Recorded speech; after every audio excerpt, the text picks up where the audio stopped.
All right. Is this episode 4? Right? Huh? It's episode 4, right? Episode 4. Yeah. Yeah, episode 4 of the Ben Moyo Show. We're here with one of the most interesting black and proud creators, you know, in Capetown and abroad. One guy with like very interesting collaborations. I've had the chance of, interviewing him before, but in a different capacity. But today, we're speaking about the things that he is into, things that he likes, things that he fancies, and all that stuff. For those who don't know you, please introduce yourself, brother. Okay, cool. My name is Mlondolozi Hempe, and I'm originally from the Eastern Cape, like many refugees in Cape Town. I'm one of them. Yeah, like many refugees in Cape Town. So I'm a multidisciplinary designer, creative, spanning from architecture, interior design, furniture design, and green building or sustainability design consulting. Nice. So that's the sphere that I operate, and sometimes when there's time, I do curating every once in a while, depending on the moment. Okay. So I'm quite a diverse creator, if you want to call it that. Yeah, so that's who I am. What do you think of the name creative nowadays, since it gets thrown around very loosely? I don't know. I guess I've never thought about that question actually. I think people are allowed to call themselves creators because, again, it's more of a natural scream. If you put something together, you've created something. Right. So it's a very loose. Sure. It's a loose word. So I don't think it's disciplined based. It's just basically it's a natural thing. To create is natural. So when you want to refer to yourself as a creator from a creative capacity or as a creator from an engineering capacity, or now they call it an inventor, but still it's a creator. So we are we are inventors of things as people, I think. So I don't think there's authority over the word, if I could call it that. It's a free word for people to use if they feel expressive. If you're feeling expressive and you're creating things, you're a creator. So there's no official subcommittee looking at that. No, you are not. No, you are a creator. Right. It's only when you actually exercising creativity at certain disciplines then you can actually say, okay, what are you as a professional? Yeah. Do you think you have to be like a professional at something for you to sort of like I don't know, for you to be regarded as like a master or something? Like, do you have to be great at photography? Do you have to be good at painting for people to actually see you as the creator? I think it depends on your goal. If your goal is to do something as a hobby, you can actually do it as a hobby and not actually have an end goal towards it. You're just doing it for your own internal peace, for your own happiness. But if you want to earn a living from it, that's a whole different capacity, because now there's a certain element of dealing with people, clients professionally. That's where the term professional, because now it's no longer about you as the creative person, it's about the service you're providing. So when you're calling yourself a professional in that scheme, that's where you look at it, I'm a professional in a sense that I create for people, but I get clients who actually asking me to create on their behalf now. So the professionalism comes there, but from a sense of objective of if you want to be good at something, I think also it's a personal thing. Otherwise, if you want to be mediocre, you can be mediocre, nobody's going to care. But if you want to achieve, like, no, I want to be the best at this, then it's like a repetitive cycle of doing it over and over again until you get the recognition you deserve. And then until you actually make the money that you want to make from it. Because I would think one of the goals of wanting to be a professional in something, at some point you want to earn a living from it. So that's the distinction I would try and make. For personal level of doing it, you don't have to think yourself as a professional, but once you actually start executing it as a service for other people, then you have to actually change your whole criteria and how you think about it. Mm. Speaking of mediocrity, what do you think of sort of like the landscape of creativity in South Africa, where I know you dread this question even since last time, right? Sort of like, what's your stance on people being regarded as masters, yet they don't really put in the work just because they have numbers, but they don't really put in the work, right? I think so. To an extent, South Africa is suffering from social media hype. Indeed. Don't get me started.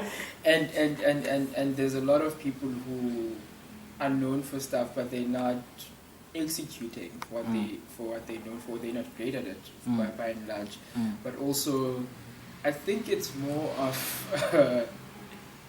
I think, like, I had a conversation with a friend of mine yesterday, actually, that South Africa, to some degree, they love mediocrity because I think there's no standard. Right. There's no benchmark of what good is. So that's the thing. So now every little thing that someone does, then it gets hyped up quickly, and then you feel like, okay, but if you look at it from a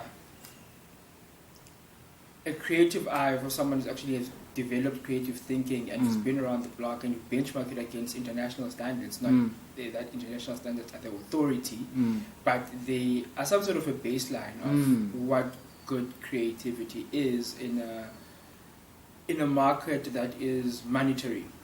When you start exchanging monetary value for something, then your criteria of executing the criteria that we judge your work by is completely different, because now you are performing in a space that is creatively economical. So we need to look at you like, okay, cool. Is what you're giving to your audience worth it? But again, the audience has also got the market sets the price, I guess. True. So if the market sets the price, then it's also debatable. It's like what in terms of what you're offering. So, but in terms of creativity, the landscape, they're very good creators in the country, but they are not well known. That's the thing, right? I always feel like good creators kind of get, buried. They get buried by the noise. Yeah, they get, right? You see like these really good painters. It's because I've noticed this in Johannesburg mostly, right? There's really good photographers. There's really good painters. There's really good, musicians, but they never get to like see the light of day just because maybe they don't have resources, or they just don't have that much hype. Exactly. Right? And then you find people that have like studio backing or gallery backing or a record label backing, right? The music is trash, but just because there's so much money that gets pumped into it, it gets seen by the majority as the shit, right? That's our benchmark of good music. That's the thing. I've thought about that in the sense that if you are gonna compete in business, because now there's extremes with, like, if it's a music business, there's music and then there's entertainment. People like to be entertained. A select crowd of people like actually listening to good music. True. So now the guys who actually want to be crafters of their music and not just produce noise, they'll take a while. True. But once they get there, they'll stay longer. That's the thing. The same thing with the art, the design space as well, where depending on what you're creating, then you'll get the recognition that you deserve from the industry, because there's popular culture, but there's people who are crafters. People who are crafters take a while to actually, because they take a while to hone their skill, develop themselves, and everything. So there's that thing of a toss-up between quick to market consumerism culture and people who actually are collecting stuff and actually taking their time to actually get what they need from the market. So it's always an up and down cycle. But sometimes when you find good people, right, you get happier. That's the thing, though. It's like I get to like interact with like really good like musician as someone who's never been like in sort of like the limelight in the grand scheme of things. Yeah. And like we both know Ronald. He always says, "I need to get out of the underground," because that's always been my thing. I love, I love the underground. Yeah. I like the guys that are starting out, and I enjoy like the process of making. Right, but unfortunately, people don't necessarily care about the process of making. Yeah, they just want to see the end product. That's why, like, we have this thing of when kids look at someone who's popular on social media, they think this thing can happen quickly. That's the, right. It's the lie it's the lie that gets told. Yeah, right. I can make music today. I'll be a celebrity. And famous next week. And they don't get to see like the sweat that someone has to go through, like the process. The process, the problems that you go through, the sacrifices that people make. No one is ever going to tell you like, yo, I went to bed hungry for like a very long time. For a very long time. They're not going to say like, right. Dude, for a few months. Why do you think that is? Like, I think most people like to share their successes more than their failures. That's the one contributor of that, because it's easier to talk about that than it is to talk about, listen, I struggled to get here. And also from a media point of view, they're attracted to those stories more. And when people tell those stories, they tell you the end part. They never tell you the beginning. Right. They tell you about the nice house and the fancy car. Don't tell about the struggle. They do. So now I think it misleads a lot of people. Like, for instance, you would hear entrepreneurs telling people to quit their jobs to go start businesses. It's a fucking stupid idea. Like, I'll take it from me. It's a fucking stupid idea, because not everybody can do it. First of all, not every opportunity is going to be the same, and not everyone is going to have the same amount of luck. But everybody can have a job, or most people can have jobs that they can actually develop from as a springboard to actually get into entrepreneurship, because they never tell you about the 3-4 months of you not paying yourself. They never tell you about the clients that you gain and lose. They never tell you about the clients who never pay. They tell you a good story sitting next to a fancy car, and they tell you, no, quit your job.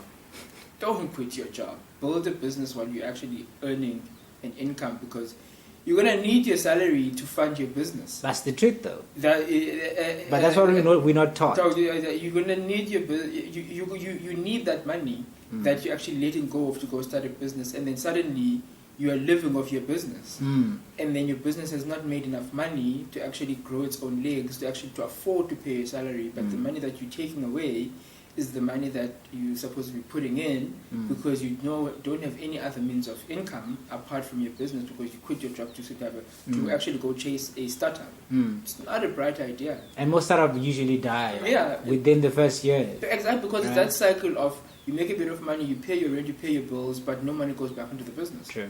And then it's, even when guys sometimes get lucky to get funding, they start using that funding to live off, because the business has not grown enough in a sense of it's generating consistent cash flow for itself. So when times are tough, someone takes that money and puts it in their own pocket.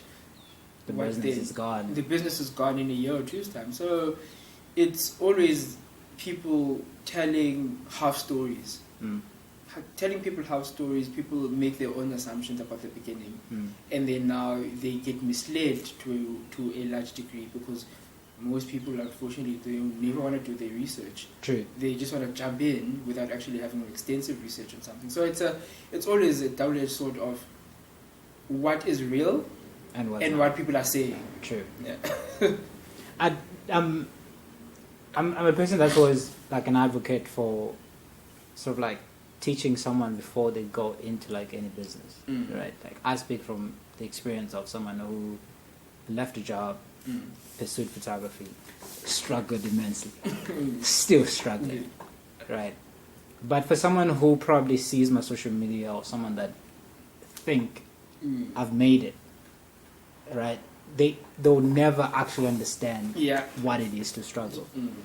Like, do you think this should start at like school, like when kids should be taught? Like, I would say definitely, because it's part and parcel of your skills development as a person of how to actually make decisions, how to actually use it. Because what helps when you pick up this information early, it's like you tend to actually develop your own thinking around it and how you want to actually use it in your own life. True. Similar thing to like I would say we are never taught about money. No, we're not. We discover how to actually use money in our working years, and some of us later on even, because when we work we just start using it in any way you want.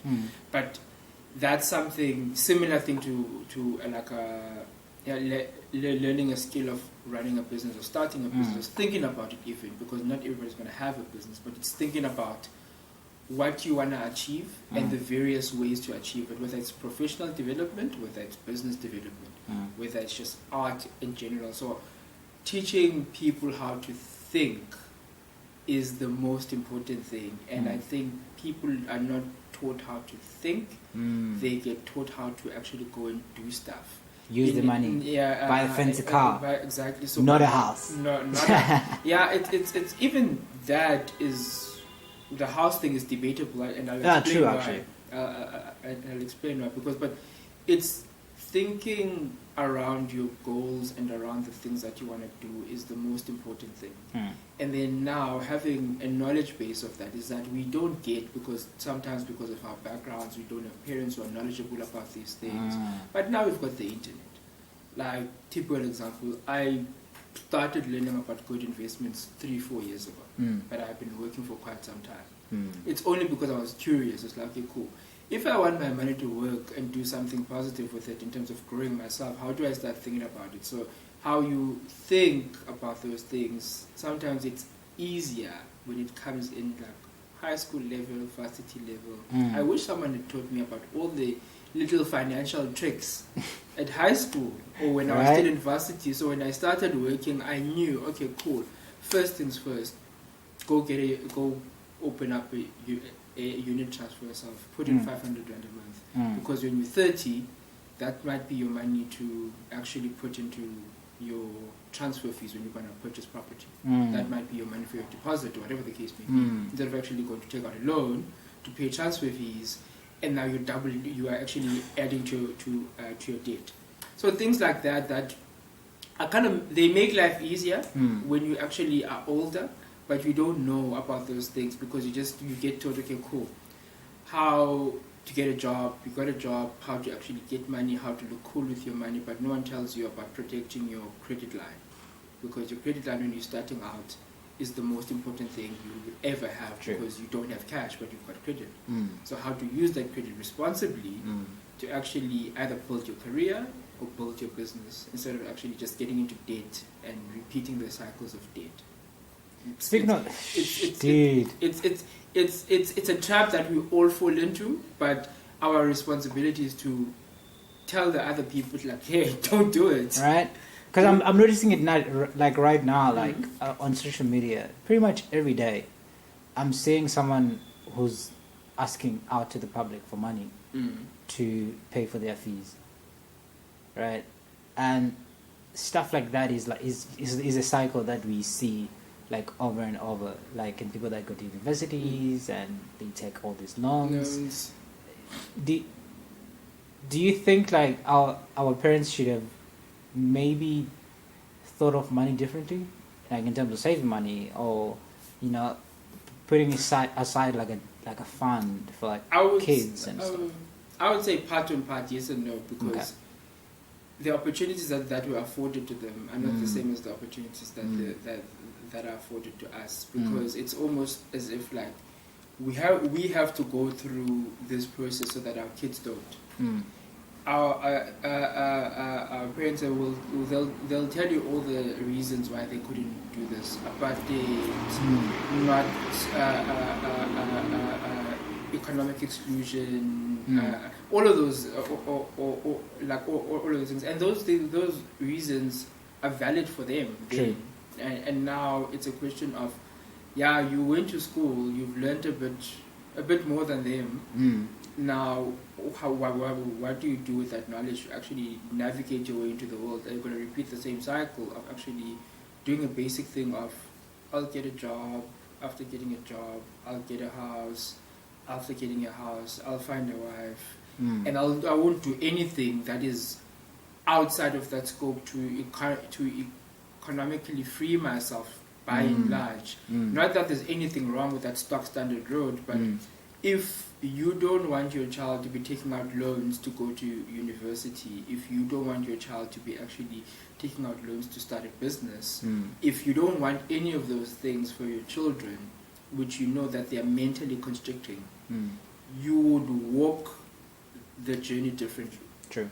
Because you are trying to achieve a goal. Is that when your son turns 18, he's like, dude, I don't want to go to school, but I'm interested in this idea. They're thinking, cool, you can afford to actually liberate them in that way. Actually, let's go explore this idea because I've worked for this initial goal so that if you are in this position, you can be free. Because, like, for instance, as a creator, you know money is an issue, but you've got so many ideas. True.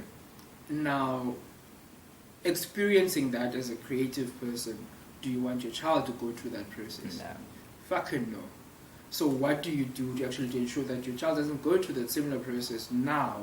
How do you plan? How do you structure it so that when they come along, they say, ah man, I want to do this, I want to do this, I want to do this. Like, okay, cool, let's make this work for you. So your thinking about your future should be on that context. Your child's job is going to be different from yours because they wouldn't know your struggles. Their own struggle will be like, actually, creating with a lot of money is problematic for X and Y reasons. They might have their own solutions to their own life. But now it's important to say, what was done for you by your parent, what do you do for your children going forward? And then it's only like maybe 3 generations later, we will be on the same platform as our white counterparts in terms of economical freedom to an extent of exercising a right to live without constraints. Like if you want to finish varsity, you know that you've got a trust fund, you can travel for 6 months. You sorted. Those are luxuries that we don't have. You don't have, we didn't have, but it's a luxury that you want your child to have. So how do you start thinking about it, even if you're not running a business? Like, cool, I've got an investment for my children. So when they finish varsity, when they start high school, whatever the case may be, they can be free in this way to start navigating the world. So how we think now is important for them then, and it's not our job to be selfish at this point in time, because now if you only thinking about the type of car you want to drive, the big fancy house, that's not your responsibility right now. I think as a collective, as black people, but people might view this differently, and I don't really give a fuck, but I think as a collective, our agenda should not be selfish. Our agenda is to be like, I'm not living for myself, I'm living for the next person, right? So that the next person can actually have, if we say collectively we want to economically free the black community, how we act right now as a collective of people is very important for the type of people. If we all want to basically spend money for ourselves now, it is going to be a situation that the next person might not have anything, or they might have to start where we started because you didn't plan ahead for that person. So it's a mixed bag of solutions, but how I think about them in my personal capacity is that I'm not living for myself at this point. Yeah, I'll have nice things, obviously, but they won't be as nice as my kids. True. Like, I can't be chasing to be a billionaire. That's my child's job. I want to be a millionaire, for sure, but my child's job is like, cool, I've got all these resources and exercises. How do I maximize then that? He can maximize or she can maximize it to be the billionaire. That's not my responsibility right now. Dude, I wish this conversation was like a high school conversation. This is exactly what I wish I was taught, like, back then. Right? Because, like, what you're taught is just, like, you finish school, make money, get married. You know, that's the only thinking that's there. You know, like I always get back to, like, in my family, I'm like the only one who has chose to take the creative route. The creative route, yeah. Right? And you always get asked the same question, like, when are you ever going to get a job? When are you going to get a job? This is not a real job. How do we change those mindsets? Like, considering you come from Eastern Cape, I'm assuming that's also like a traditional. Yeah, it's a normalized thing where what a job is. Right. Yeah, and like for instance, we had an exhibition in 2015, like me and a few mates of mine, and the agenda for one of the agendas actually for that exhibition was to show high school children, because we had a workshop with high school children as part of the department parcel of showing them different creative avenues where people are doing well in, and just to open up the mindset of actually the professional world or the working world is not limited to that scope of just doctor, lawyer, architect, or whatever. It can be opened up to many other avenues. So the agenda was to actually listen. There's things like surface design. You can be a painter and be successful. You can do fashion and be successful. You can be a sculptor and be successful. So these are the people who are doing, black people at that, who are doing these things, and they are quite successful at them. So I think it's a question of teaching the community about all of these options that are available, that the people don't have to be stuck to one thing, and they can earn money different ways, because at the end of the day, the agenda is to attain certain skills, go out into the world and earn a living. True. And a good living at that. But if we are all trying to focus on the job market in the traditional sense of someone needs to employ me, it is not going to work out well for the rest of us. It's not, because sorry to cut you off, but like I went past Pick and Pay the other day, right? Even McDonald's. Yeah. I just saw like they're putting electronic ways of buying. Of actually so that means servicing people. There's 15 people that have already lost their job. Might have lost the job.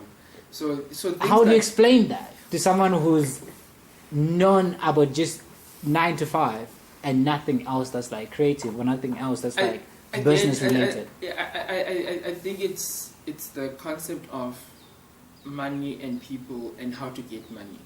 And here I'm not even talking about elaborate things. I'm not talking about do all these, like if you've got a job and typical example, I say you've got a job, you're making 25k a month, you get your taxes and everything, but you manage to save 3 or 4k. There's a kid in your area who doesn't have a job, but you know that they can sell fruit and veg. Why don't you just save up for 6 months, give that kid some money, open up a fruit and veg little situation in your hood. He's earning money, you're getting a second stream of income from that. So creative ways of solving the problem of getting money. Because the problem that we're trying to solve, all of us are trying to solve one problem: how to get money. And you need to find the best creative solutions to do that. So if we're all looking at one solution, and that solution does, no, someone needs to employ me, it's never going to work out, because now at some point you are not in control to a large part of how we actually are living. And not every employer is going to employ everyone. True. So if we're not using these solutions within our own communities of, there are people who make really good money, but they still stay in the hood, but all they do is drink on weekends, but they're not saying like, listen, there's a few kids here who I can use to start a business, and I just need to monitor them and actually make more money, and then I can make a second income, they can make money as well, and then we can start working together in these various ways. Obviously it's not going to be as easy as that. You lose money because you're trying to make money, but at the end of the day you are applying, I think the agenda is to apply different solutions to solve these problems, because we can't all be looking at government, because also government, also realistically speaking, no sane structure or no sane economic development is reliant on government being the biggest employer. In South Africa right now, government is one of our biggest employers, which is ludicrous. Right. It means that there's no opportunity in the actual world, in the private world, to build businesses. People to put up businesses, to hire people. Government cannot be our biggest employer. It's the most stupidest thing we can do as a country, because government needs to create opportunities for people to actually get into business, create entrepreneurial opportunities so people can employ each other. And then the only thing that they can look to government to is legislation of how to make opportunities to make money easier and more accessible. That's about it. And also if they need funding to scale what is existing in their own little ways, but not for government to employ 60% of graduates that come out of university. It is fucking idiotic. It's crazy. You see, so things like that we need to start thinking about as a community and as a country, I think. But unfortunately, our government is a bit short-sighted. Right. We were very short-sighted, in fact. Tell me about your story, like your design and your practice, and like the story of how you got into design, interior design, architecture, all that stuff. Yeah, so how I got into what I do, it's a bit of luck and a bit of work. So obviously I studied architecture and then worked in East London for a while, and then moved to Cape Town to work as a sustainability design consultant. But even then I had a goal of actually in 5 years I want to be partner in the company, which I am 3 years ago. But then meeting people that I know from back home, like meeting Uladuma, for example, collaborating with him, was one of the opportunities. Like, okay, cool, let's do something. And so that's how I fell into interiors and furniture. Because for that exhibition, I had to design the interior and I had to design the furniture, and I had to basically put the space together. And then from that, it went on to the group exhibition we did in 2015, where we did it with like all of them, like Andile, Adang, Oladuma, Inga, and many other cats that we actually were in the Cape Town scene at that time. So we did a group exhibition called Imbadu. And then from there, another opportunity came along because I curated the whole exhibition space because of my architectural experience, because of space planning and everything like that. And then from there, I got to curate an art exhibition in Santa Fe, in New Mexico. So, nice. so that was the almost culmination of me being interested in all of these spaces. Then I started pursuing them on a personal capacity by actually actively getting into furniture manufacturing, which is like a very difficult thing to do because of capital costs. Capital costs of getting into furniture are very high, so you have to be very strategic, and it's something that I haven't figured out 100% even now, because it's where you make to order, but when you're making stuff, how much resources do you put in to actually get your return on investment? And then that's the one element of things. And then on architecture, basically having to work on certain small projects back in Joburg and the Eastern Cape. And then as a sustainability design consultant, where we have been opened up to work on some of the biggest developments in the country. Like for instance, the Century City precinct in Cape Town. We basically consulted on 80% of those buildings there. And then working on projects in Joburg, like in Sandton, 140 West, Catherine Towers, doing green building consulting on those projects. So industry experience came about there in terms of that space. And then on the art side, I hadn't stopped because I was still doing exhibitions in my own personal capacity in terms of design exhibitions, interior design exhibitions, and being invited to do interior design exhibitions like in Joburg and in Cape Town as well. So that grew slowly from there into what I call now a profession. Nice.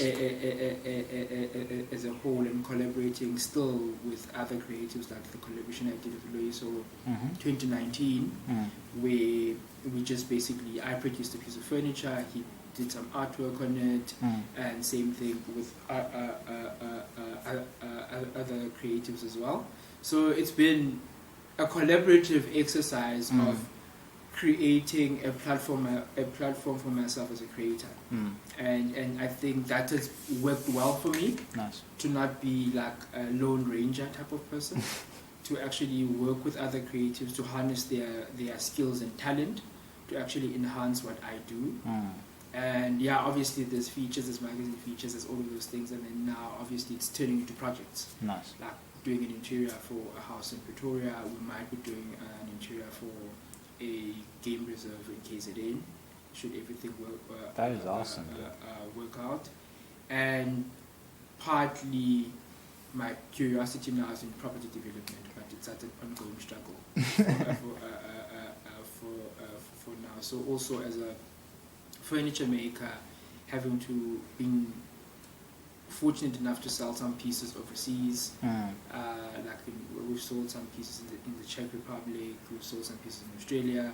So all of those things were from those opportunities, and knowing the right people and the right networks, in a sense, to get the right type of connections and exposure to actually sell these things, and working with galleries to some parts, but it's still a growing effect. It's not something that I have figured out. It's still like baby steps, but it's worth it, because now I get to be in a position where I've been invited to basically judge the Design Awards, which is a big platform. That's big. Yeah, which is a big, basically creative platform. So I'm one of the judges for this year, and subsequently to that, I've been invited to judge the World Interior Awards as well this year. Nice. So from those things, then you get kind of industry recognition, because now I would say my ability to be a tastemaker is recognized. Nice. Because now I get to actually navigate what content is out for this year in terms of those awards.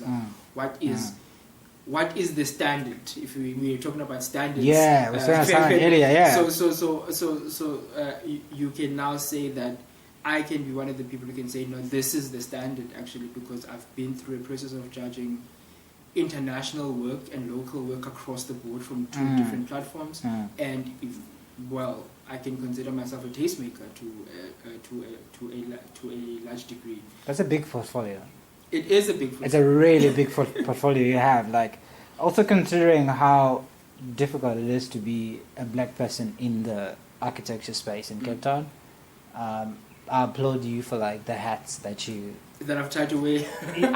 I really applaud you for that, because I tend to see, like, especially like in the architecture space, like it's white companies that are semi-represented by black people, right? But we never see black people at the forefront of design.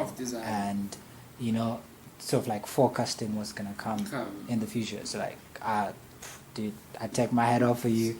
So yeah, that's a great thing, because we kind of need to be in these spaces to show other people that it's possible. And fortunately enough, the slight changes here and there, but also we need to create our own avenues. Like what you're doing right now is creating an avenue for people to actually share their experiences and let other people know that, hey, actually you can fucking do this. Yeah, dude. So it's actually important to get the message out there, if you call it that. That's one of the reasons why I agreed, is to say, listen, there are people who need to start talking, and I'm not really a public person, but when I get the opportunity here and there, I might as well share some of the knowledge that I've gained, or share some of the insight that I've gained over the years. It might help one or two people. True. That's great. I think that's why that was the most important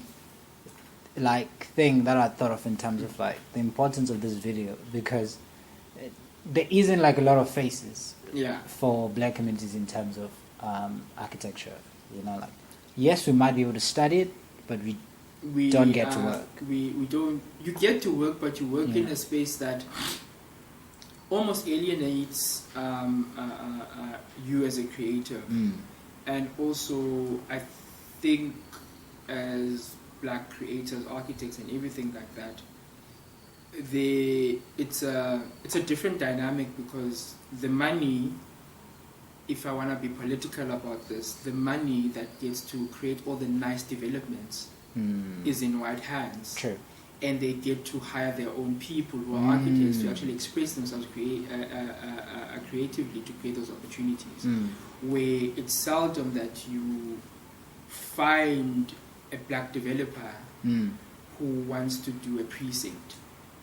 Wow. But if there is, they'll also want to go hire a white architect, because the white architect has got the credential, because they've been exposed to opportunities, because no one is willing to take a risk, or no one is willing to invest in young black talent in the architecture sphere to say, listen, you guys are doing this and want to put money in you. And that is part and parcel actually why we started looking into property development ourselves, because now we can actually create our own opportunities, because I don't like waiting in line.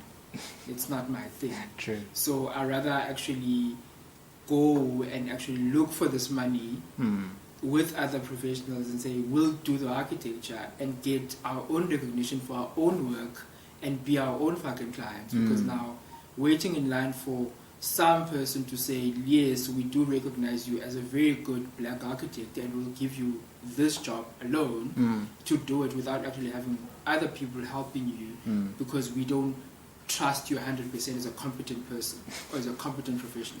It's hard being black. As you see, it's nonsensical, because now that's where it's like, you know what, let's chase up our own opportunities. Obviously, I can't disclose what opportunities we're chasing up right now, but hopefully in a year or two they'll materialize. Okay, this is some of the buildings that we actually thought of, chased after the money, and developed ourselves. True. And they showcase what type of architecture that we are actually trying to put out there into the world.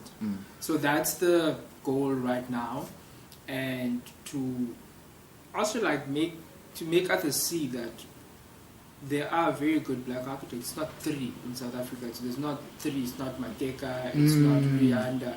And it's I forgot that. It's not those three guys who are only the. There's the a lot black. more. There are many black architects who are extremely creative, but they're not actually being given the opportunity.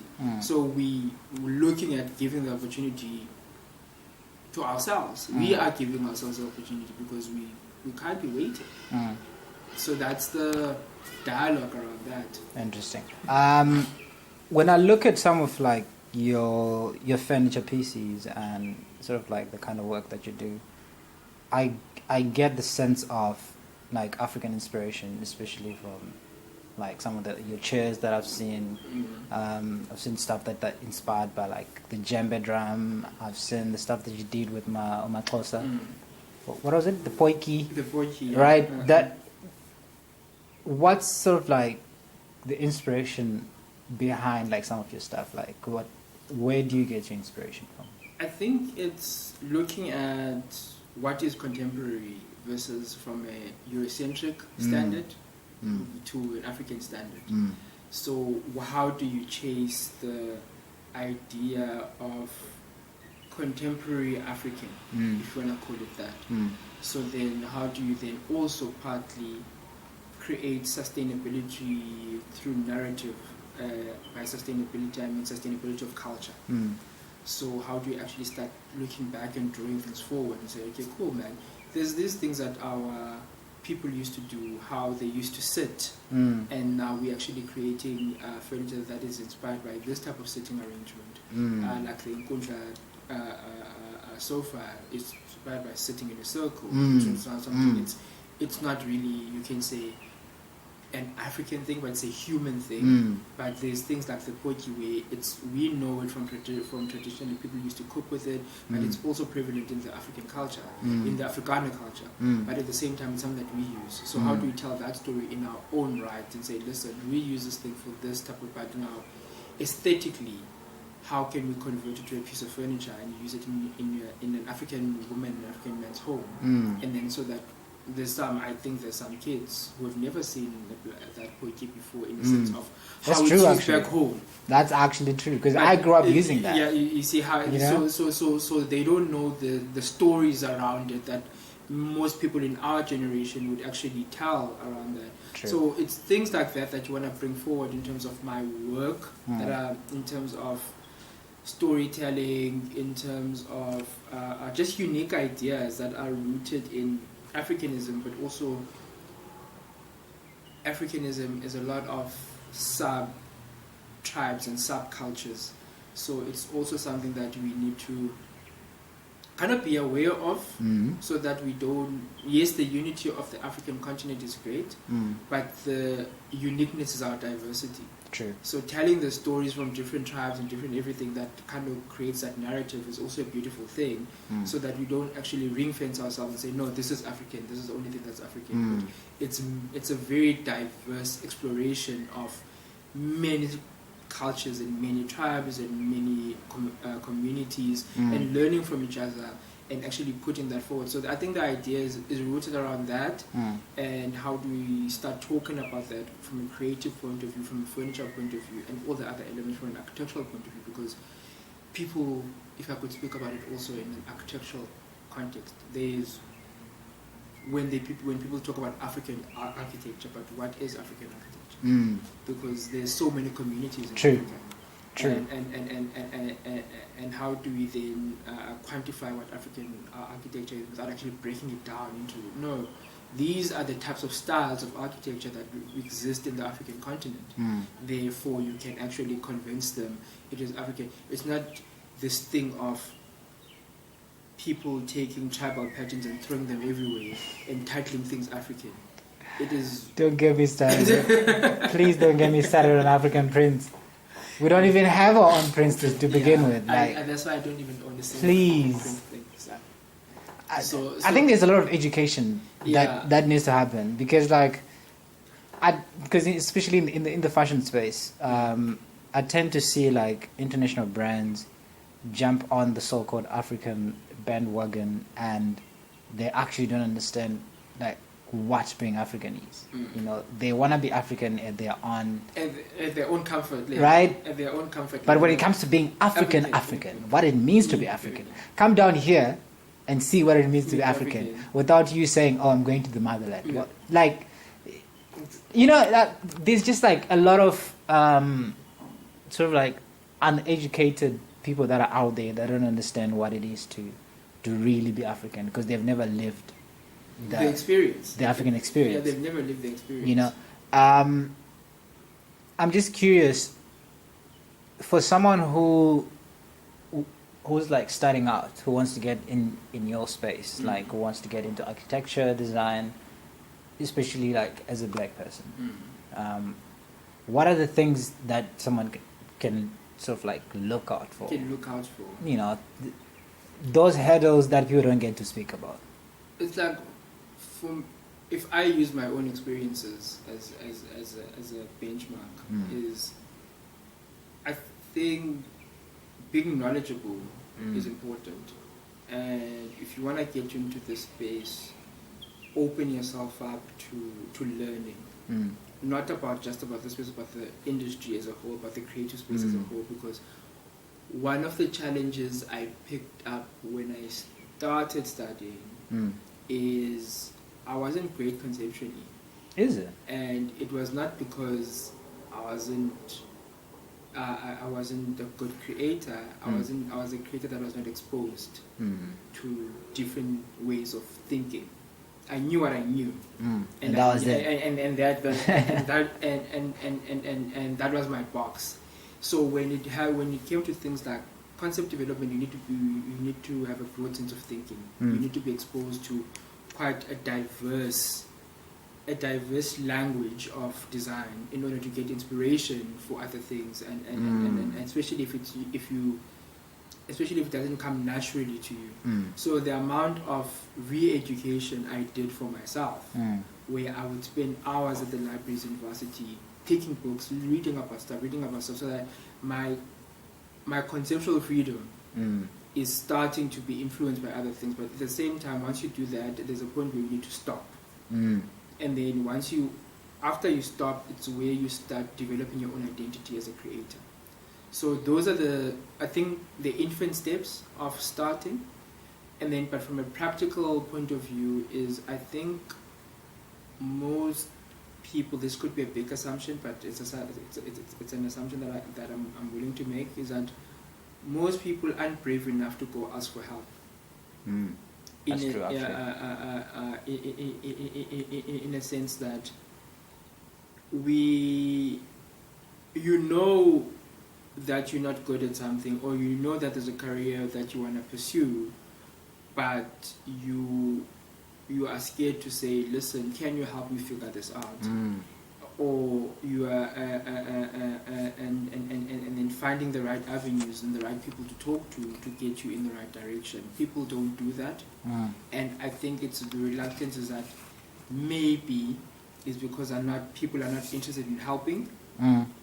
So I think it needs to be a two-way street. If you were fortunate enough to make it this far, give some of that fortune back by actually advising people the right way, and not be feeling that people are bothering you when they're actually just trying to ask for help. True.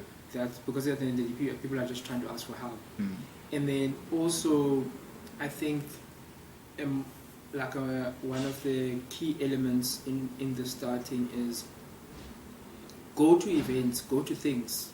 Don't stay in your hood. Research about what's going on out there, little events that are happening about the industry that you're interested in. Try and be there, try and meet, put together some taxi money, go there, meet the right people, send a few emails to these organizations and say, listen, I saw you got an event, I'm a student, I want to do this, but I don't have money to actually pay to attend. Can I just come through and walk around? So I think people need to be very proactive, because at the end of the day, it's your goal, it's your future.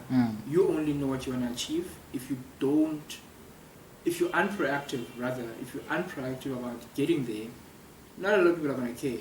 True. And it's not the responsibility of people to go back and get the people who are left behind. They don't feel like it's their responsibility, and quite frankly, they don't owe it to you. They no one owes you anything. They don't. It merely becomes a choice that they are actually. I'm choosing to go help other people, but if they are seeing that people are asking for help, some people are inclined to like, okay, actually, you know what? Maybe I should actually go back and help the people that I need to help. I'm not going to help everyone, because I need to help myself, I need to help other people. So it becomes a situation when you're starting, be proactive. Staying at home wondering about how things are going to be, it doesn't help.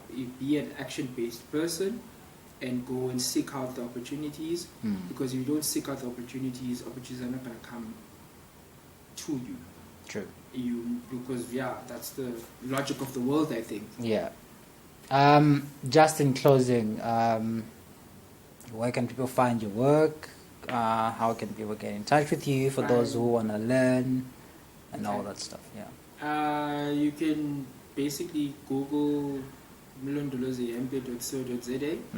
Then you'll find my personal website, and you'll find all the links to all the different things that I'm associated with. You can basically drop me a mail at mlo@mlondolozihempe.co.za if you are inclined to do that. Instagram handle Mlondolozi Hempe. I think that's the platform I would give you, because I've taken time away from Facebook because it's becoming a space that none of us want to be in right now. So I think Instagram handle would be the best way to reach out to me. Nice. I am on Twitter, but I'm not active on Twitter. So and then LinkedIn as well, Mlondolozi Hempe as well. So if you want to reach out, you can reach out, ask a few questions. And then, should I have the time, I'll basically do that. Don't do mentorship, unfortunately. I think I'm not there yet. From a time value point of view, because I'm trying to figure this shit out. You're still trying to figure it out. I'm also trying to figure this shit out. So, but I can answer a few questions, point you in the right direction if you need to. But mentorship, unfortunately, no, not yet anyway. Thank you so much for your time, man.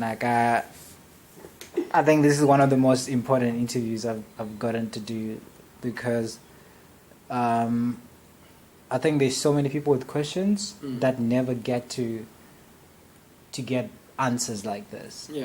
Because especially in the design and art space, where we get to see the 30 seconds of fame without necessarily getting to know about the hardships that come with this work. So appreciate you for speaking candidly about the design space and what it means to be there, and what it means to be a black person in this space.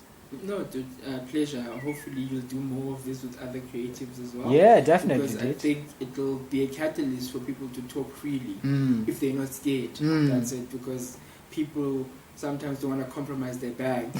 And unfortunately, my bag is not compromised by anyone because I control it. Right? So, That's the good part. So yeah, because sometimes people don't want to be as open about these things because they worry that it might compromise their careers. But we need to, if you're saying that you want to transform an industry, we need to start somewhere and say, listen, man, we are not happy about X, Y, and Z. We can talk about a whole lot of things, other things, but we'll stop here for now. Right? We can pinpoint and say, that in the art space, these are the issues that we are trying to address in this space. But for now, it's just the broader context of the conversation is like, we need to find and create our own opportunities. We need to start literally not lip service about the idea of networking together and being there for each other when needs be. The idea of individualism is not helping. No, It's actually killing us more than anything else because we are taking away the strength in numbers game. There's many things that we can do together, but as much as we can do together, we need to find clusters of like, okay, cool, these 3 guys are doing this, these 4 guys are doing this, and then that group of people can come together and do something. Because again, once it's too many people, there's too many ideas and very little progress. So we need to be careful of that as well. True. In when we say we are collaborating for the greater good. Dude, I salute you, bro. Cool, man.